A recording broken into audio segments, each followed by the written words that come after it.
Although Tia Miriam boasted she discovered at least half a dozen uses for peanut butter, topping for guava shells and syrup, butter substitute for Cuban toast, hair conditioner and relaxer, Mama never knew what to make of the monthly 5-pound jars handed out by the immigration department until my friend Jeff mentioned jelly.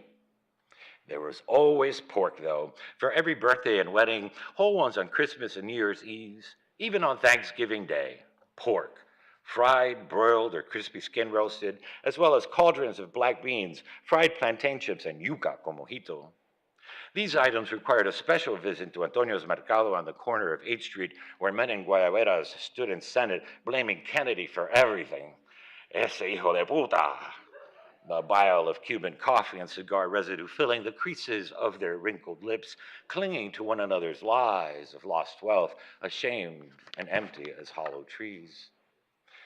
By 7, I had grown suspicious. We were still here.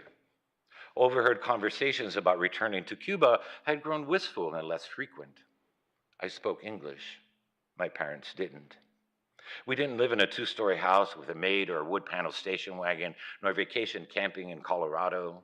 None of the girls in my family had hair of gold. None of my brothers or cousins were named Greg, Peter, or Marcia. We were not the Brady Bunch.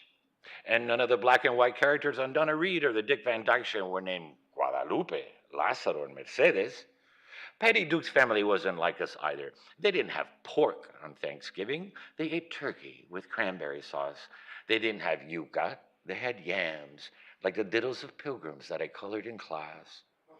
So a week before Thanksgiving, I explained to my abuelita about the Indians in Mayflower, how Lincoln set the slaves free. I explained to my parents about the Purple Mountain's majesty, one if by land, two if by sea, the cherry tree, the Tea Party, the amber waves of grain, the masses yearning to be free, liberty and justice for all, until finally they agreed this Thanksgiving we would have turkey, as well as pork.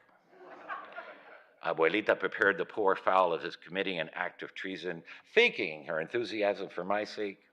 Mama set a frozen pumpkin pie in the oven and prepared candied yams, following instructions I had to translate from the marshmallow bag. The table was arrayed with gladiolas. The plattered turkey loomed at the center in plastic silver from Woolworths. I uttered a bilingual blessing, and the turkey was passed around like a game of Russian roulette. Dry, Gilberto complained, and proceeded to drown the lean slices with pork fat drippings and cranberry jelly, la mierda roja esa, as he called it.